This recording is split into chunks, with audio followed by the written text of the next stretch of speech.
She was the elegant wife of one of New York's most powerful judges. Emily Carter lived in luxury, admired by society and trusted by the law. But behind the designer dresses and charity galas, she was secretly working with a ruthless underground kingpin, Victor Black.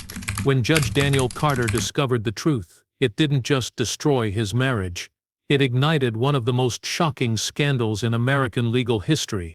Judge Daniel Carter was a man whose name commanded respect across New York City's legal circles. Known for his sharp legal mind and unwavering sense of justice, he had built an impeccable reputation over the past 2 decades. His courtroom was a place of order, precision, and fear for anyone who dared bend the law. The media hailed him as the Iron Gavel, and his rulings were often cited in legal debates across the country. To the public, he was not just a judge, he was the face of integrity. At home, Daniel lived with his wife, Emily Carter, in a luxurious brownstone in the Upper East Side. Their lifestyle was polished, elite, and by all appearances perfect. Emily, known for her timeless elegance and philanthropic appearances, was admired in social circles. Together, they represented status, success, and stability. But behind the heavy wooden doors of their immaculate home, things were not as graceful as they seemed. Daniel, buried in case files and judicial meetings, had grown emotionally distant. His days started before sunrise and ended long after midnight, filled with court proceedings, press briefings, and political discussions. He told himself he was doing it all for them, for a secure, respected future. He never noticed how quiet the house had become. Emily, on the other hand, was slowly suffocating in silence. Once the life of cocktail parties and charity galas, she had retreated into a shell. Friends had stopped calling, assuming she was simply busy or disinterested. But Emily was neither. She was lonely, deeply lonely. Her marriage had turned into a performance. Their conversations were few and robotic, their dinners quiet, and the kitchen that once felt unbreakable now existed only in old photographs. She wandered through the rooms of their grand home like a ghost, brushing past marble counters, sitting in dimly lit lounges, eating alone with only the hum of traffic outside. Her days were filled with surface-level distractions, online shopping, event planning, empty coffee dates, but nothing touched the growing void inside her. She didn't hate Daniel. She had loved him once with all her heart. But over the years her heart had hardened, not from anger, but from being ignored. The man who ruled over criminals with authority had become a stranger in his own home, and Emily, though still draped in designer scarves and pearls, was beginning to feel invisible. It was in that emptiness that danger crept in quietly, the yearning for something more, for passion, for danger, for thrill began to overtake her polished self-restraint. She wasn't looking for trouble. She didn't wake up one day and choose betrayal, but the slow erosion of meaning had left space for temptation, and when it came knocking, she wouldn't resist. What Emily didn't know was that the cracks in her life were already forming. Beneath the surface of their elegant facade, a storm was brewing, and when it broke, it wouldn't just destroy her. It would expose the darkest scandal New York's judicial elite had ever faced. The air inside the downtown Manhattan art gallery buzzed with quiet sophistication. Soft jazz played in the background while New York's upper class admired abstract paintings and sipped champagne. Emily Carter walked in alone, wrapped in a cream-colored coat and wearing her usual polished smile. It was a last-minute decision to attend, suggested by a friend she hadn't seen in months. She didn't expect anything more than a few polite conversations and an hour of pretending to care about brushstrokes and canvas. But fate had something else in store. Near the back of the gallery, beside a massive splash of red and black on canvas, stood a man who immediately drew attention. Tall, with sharp features and a quietly dangerous aura, Victor Black wasn't part of the typical Manhattan art crowd. His tailored suit suggested wealth, but not the kind that came from old money. His confidence was different, raw, unbothered, magnetic. He watched the room like a hunter sizing up prey, and when his eyes landed on Emily, something unspoken passed between them. Their first meeting was brief. A glance, a nod, a simple compliment about a painting neither of them truly cared about. But that moment lingered. Emily felt something stir inside her that she hadn't felt in years. Attention, curiosity, adrenaline. Victor knew exactly what he was doing. He had done his research before stepping into that gallery. He knew who she was.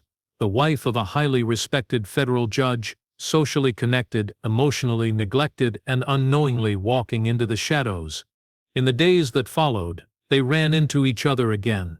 A charity auction in Midtown, a rooftop cocktail party in Soho, a gallery preview in Brooklyn Heights. At first, it felt like coincidence. But Victor had made sure their paths crossed again and again. Each time he pulled her in a little further, with subtle compliments, sharp observations, and an energy she couldn't explain. For Emily, every meeting with Victor was a break from her carefully curated life. He saw her not as a judge's wife, not as a figure of etiquette, but as a woman, and she welcomed it.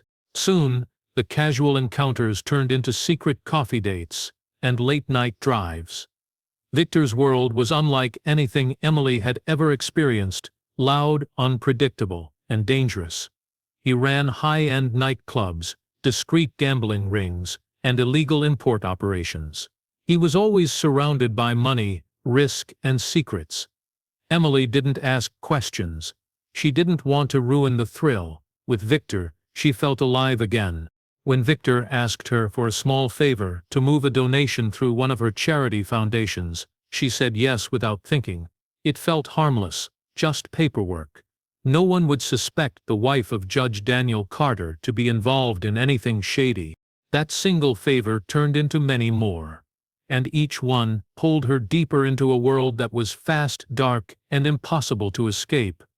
What Emily thought was a passionate escape was slowly becoming a criminal alliance, and by the time she realized what she was part of, it was already too late to turn back. Emily Carter's life had become a carefully managed double existence.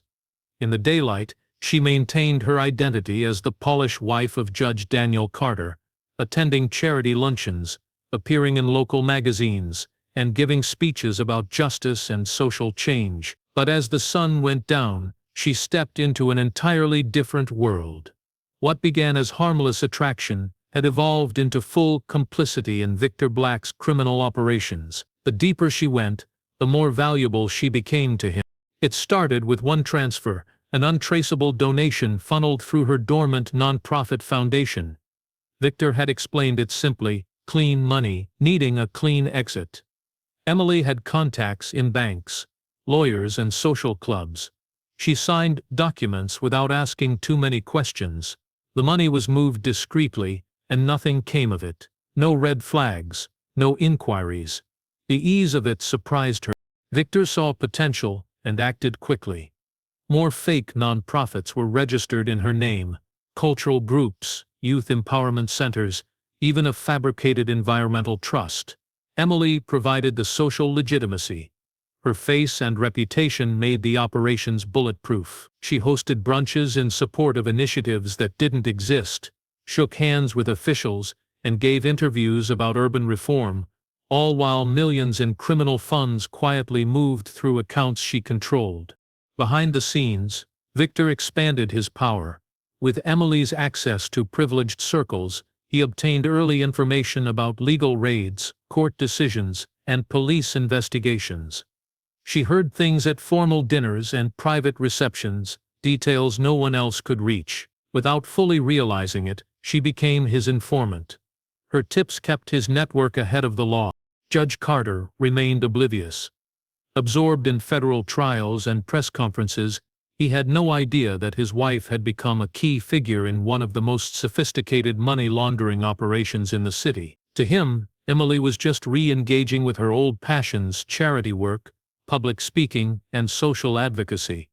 He welcomed the change, never suspecting it was all a performance. But cracks were beginning to form. A gangland hit in Queens drew attention to a community center linked to one of Emily's shell charities. Forensic accountants started to dig. Bank reports showed irregular patterns. A small task force was assembled. Quietly, and with extreme caution, they didn't want to alert anyone, especially someone as high-profile as Emily Carter. Surveillance began. Her emails were flagged. Her calls were recorded. Step by step, the investigators built a case. Meanwhile, inside Victor's circle, tension was growing. Not everyone liked the influence Emily had gained. Some of his men feared she had too much control, that she could turn on them. Others whispered that Victor was letting emotions cloud his judgment. Rumors reached Victor, but he dismissed them. Emily was untouchable in his eyes. A liability to some, but a weapon in his hands. What neither of them knew was that they were already being watched. Every wire transfer, every coded message, every secret meeting, it was all being logged. Emily thought she was in control, but the trap was already closing, and the fall, when it came, would be swift and public.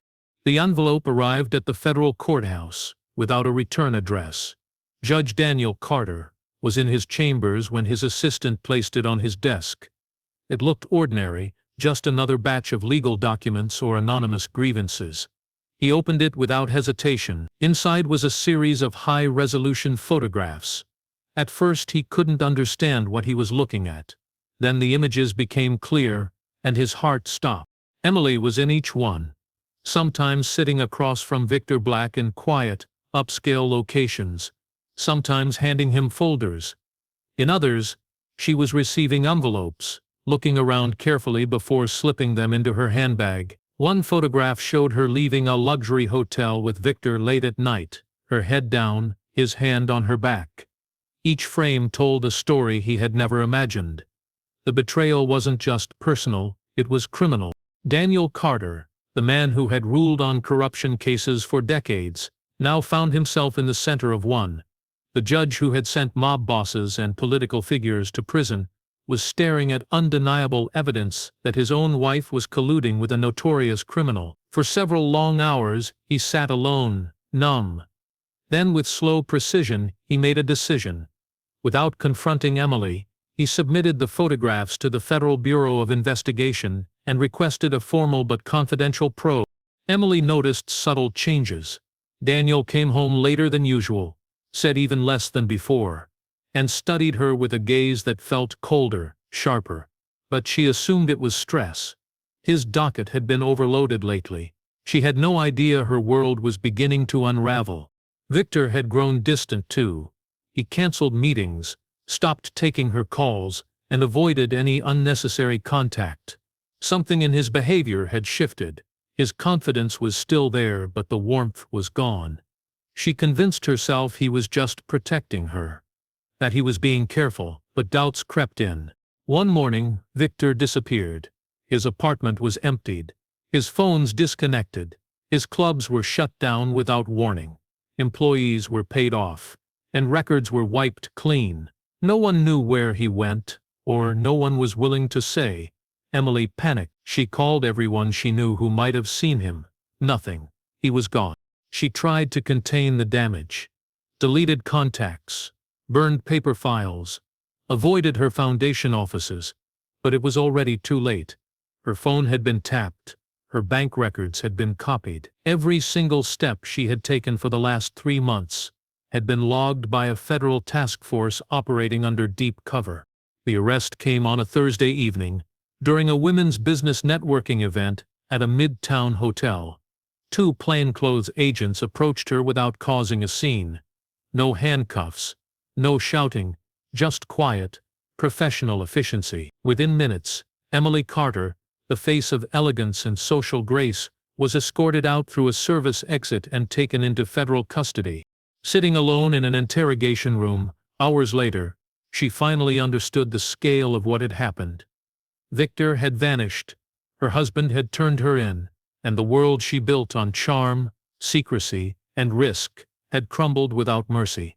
The courtroom was filled to capacity on the morning Emily Carter's trial began. Rows of journalists sat with open notepads and cameras waiting outside. The city buzzed with one of the most sensational cases in recent memory.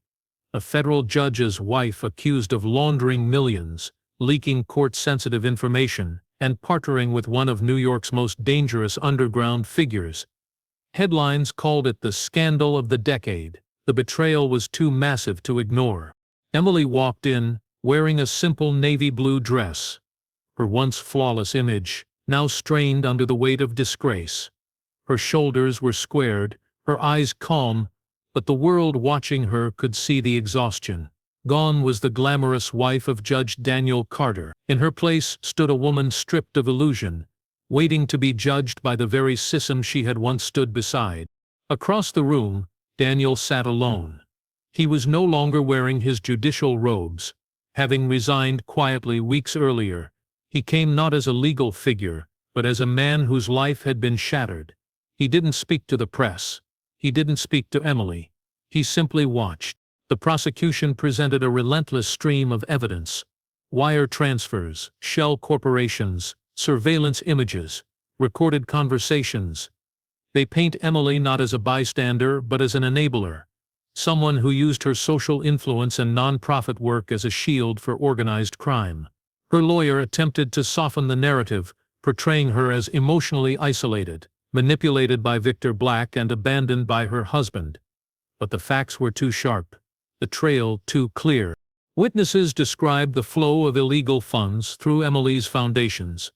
Bank analysts explained how money was moved overseas, converted into art and real estate. Federal agents shared how Victor Black had used her access to avoid indictments and stay ahead of investigations. One of the most damning moments came when recorded phone calls were played in court, featuring Emily calmly discussing the timing of law enforcement raids with Victor. After 6 days of testimony, the jury delivered a unanimous verdict, guilty on all major charges, including money laundering, conspiracy to obstruct justice, and aiding a criminal enterprise. The judge sentenced her to 14 years in federal prison, with no eligibility for parole for at least 10. Outside the courthouse, the atmosphere was surreal. Some were stunned by the swift justice. Others whispered about how even the highest families could fall. No cheers, no outrage, just quiet disbelief at how far she had fallen. Emily said nothing during sentencing. As she was led out of the courtroom, her eyes scanned the rows of spectators one last time. But Daniel was already gone. Victor Black was never found. Some believed he had escaped to South America. Others suspected he had been killed by rival criminals or quietly silenced by his own. His name disappeared from criminal watch lists, his businesses dissolved, his apartments sold through shell companies. He became a ghost. Emily Carter's story remained one of New York's darkest and most unforgettable scandals, a tale of power, desire, and how a moment of emotional weakness led a woman from privilege to prison, leaving behind a legacy built on secrets and ruin.